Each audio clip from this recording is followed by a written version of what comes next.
It's now time for our weekly political segment, Texas Face Off. Joining me this morning is Tara Pohlmeyer, Communications Manager for Progress Texas, and Matt Makoviak, Chairman of the Travis County Republican Party. We thank you both for being with us this morning. Thank you. Sure. So, it seems like, I was just saying this, that traditionally, elections and campaigning didn't start until after Labor Day, but we are starting earlier and earlier, including some big announcements made yesterday. Wendy Davis, former Texas senator, announced that she is going to challenge Chip Roy in the upcoming election. He was just elected to Congress this past election. And so, Matt, we'll start with you on your thoughts about a challenger to Chip Roy. Do you think Wendy Davis has what it takes to unseat him?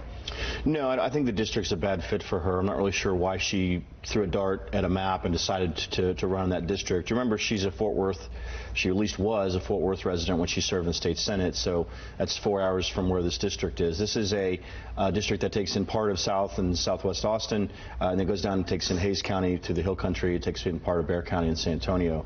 Look, it's a pretty conservative district. When Lamar Smith was there, he would get 58, 60, 62% of the vote. Chip Roy was a new member of Congress, running for Congress for the first time in November of last year, and he was outraised by a Democratic challenger in a 2018 political environment where the Democrats had the wind at their back. I don't think Wendy Davis can win. I think she's extreme. She's too liberal for that district. It's not a Democratic district. It's at best a swing district, and really it's a Republican district. But we'll see. She's going to raise a lot of money. She's getting a lot of attention. I'm generally in favor of Democrats raising a lot of money for races I don't think they can win, because that wastes their resources. But we'll see. It's going to be an active campaign. It's going to get a lot of attention.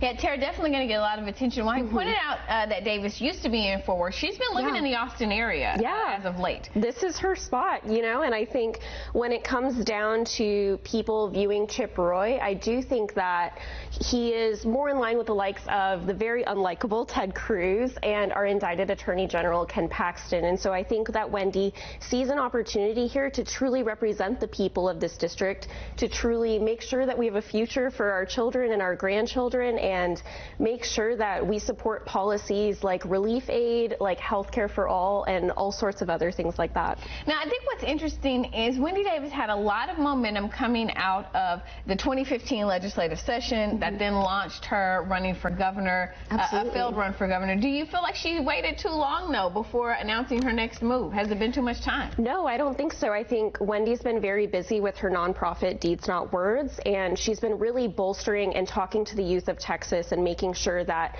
we have a future generation of change makers that are able to carry Texas forward into 2020 and beyond. And so when we look at the electorate of Texas and the way that Texas is moving, Texas is turning blue in 2020, and we're excited to have Wendy along for the fight. Texas turning blue in 2020. I couldn't let that statement go past. What are your thoughts there, Matt? No, I mean, that's not going to happen in a presidential election cycle. I mean, Trump won Texas by 8.5%. That was historically closer than it's been. Beto had $80 million last time, which was a record amount of money for any Senate candidate in the history of the country. And he benefited with straight ticket voting, and he brought some new voters out, certainly in the midterm election. Republicans are going to be fired up. There's a lot at stake in this election. I do think there will be 8 very competitive congressional races. This will be one of those 8. There will be one very competitive state Senate race, and then there will be 20 or 25, maybe 30 state House races that are going to be competitive. But on the statewide level, no, Texas is not competitive. That's why you're seeing a bunch of sort of second level and third level Democratic candidates run for Senate. You don't see, potentially first tier candidates running for United States Senate. So, look, I don't know what you mean by Wendy Davis representing the district. An extreme position on abortion won't represent this district. Supporting late-term abortion, her opposition to the Second Amendment is not going to work in rural Texas.